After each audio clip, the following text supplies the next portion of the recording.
숫자는 거짓말을 하지 않는다. 대한민국 자산계급 10단계에서 당신의 위치는. 사람들은 돈 이야기를 싫어합니다. 하지만 아이러니하게도 우리는 돈으로부터 단 한순간도 자유롭지 못합니다. 집값, 교육비, 노후 자금, 직장 안정성, 월급 상승률. 대한민국에서 잘 산다는 기준은 감정이 아니라 숫자로 결정됩니다. 그래서 어떤 이들은 말합니다. 나는 잘 사는 편인 것 같아. 그래도 평균보다는 낫지 않을까? 하지만 자산 전문가가 보기에는 이 말들은 모두 근거 없는 느낌의 영역일 뿐입니다. 자산은 느낌으로 운영되는 것이 아니라 숫자로 현실을 드러냅니다. 그리고 그 숫자는 절대로 거짓말을 하지 않습니다. 오늘 이 글에서는 대한민국의 자산 구조를 10단계 계급으로 나누어 보고 당신이 어느 단계에 있는지, 앞으로 어떤 전략을 취해야 하는지를 냉정하게 그러나 현실적으로 이야기해 보려고 합니다. 1. 감정이 아니라 숫자가 당신의 계급을 말한다. 우리는 주변 사람들과 비교하며 스스로의 위치를 판단합니다.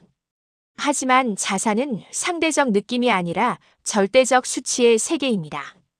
예를 들어 월급 400만 원을 받는 직장인이 주변에 비슷한 사람들만 있다면 자신을 평균 이상이라고 생각할 수 있습니다.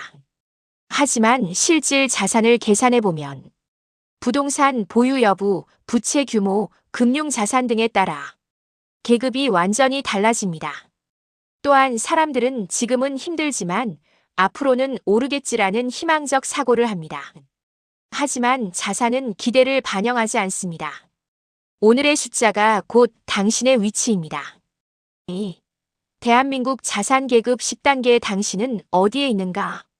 여기서 말하는 10단계는 느낌적인 수치가 아니라 실제 가계의 자산 구조와 재무 안정성을 기준으로 분류한 리스크 단계표입니다.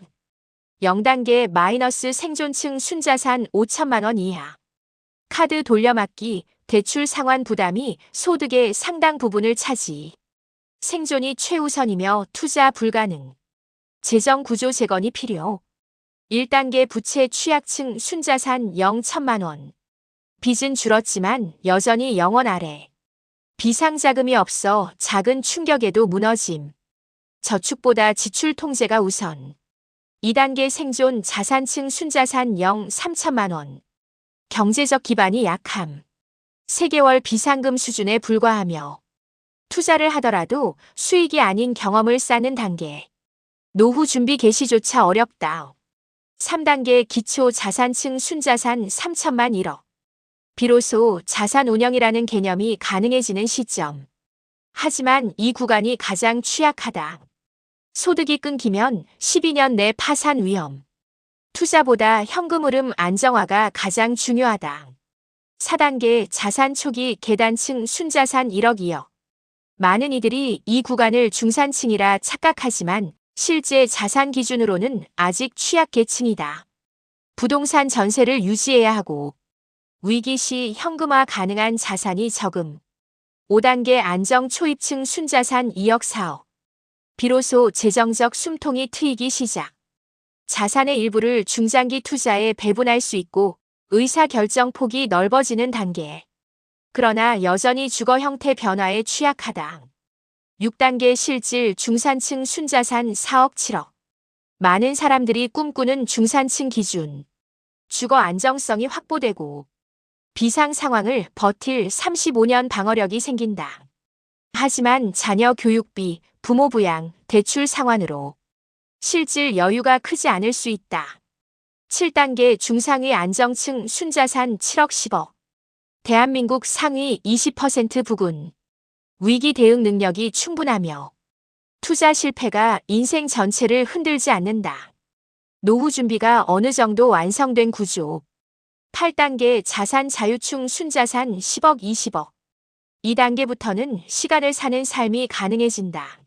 소득 대신 자산이 일하는 구조가 갖춰지며 노후 파산 가능성이 거의 사라진다. 9단계 자산 독립층 순자산 20억 이상.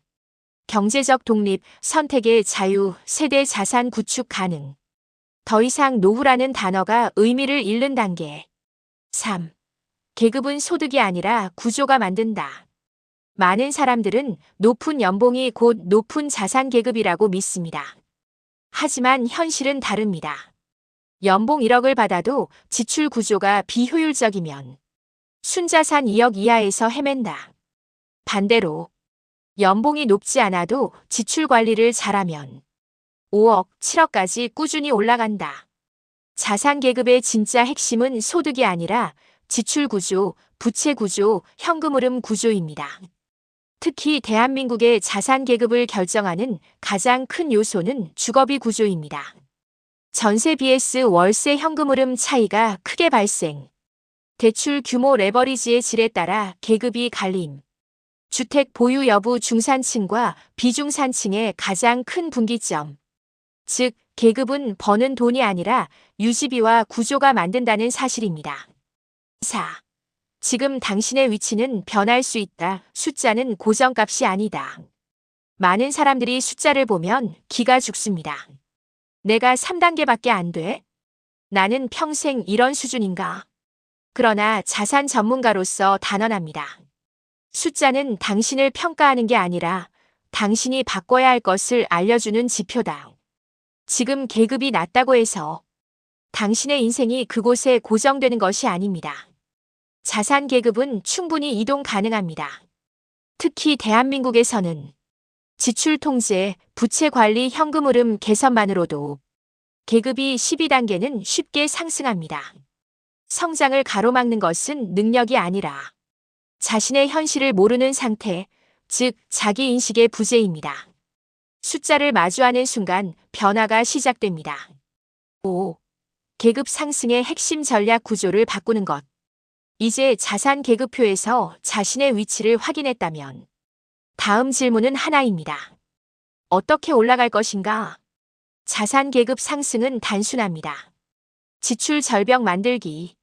불필요한 고정비를 정리해야 계급이 올라간다. 부채 질 개선. 나쁜 부채를 줄이고 좋은 레버리지를 활용해야 한다. 현금 흐름 플러스로 전환. 소득보다 지출이 적어야 회복이 시작된다. 자산 배분 체계화. 단기, 중기, 장기 자산을 분리해야 안정성이 생긴다. 소득의 확장성 확보. 퇴직이직 경력 단절에 흔들리지 않는 구조 만들기. 계급 상승은 노력의 문제가 아니라 구조 설계의 문제다.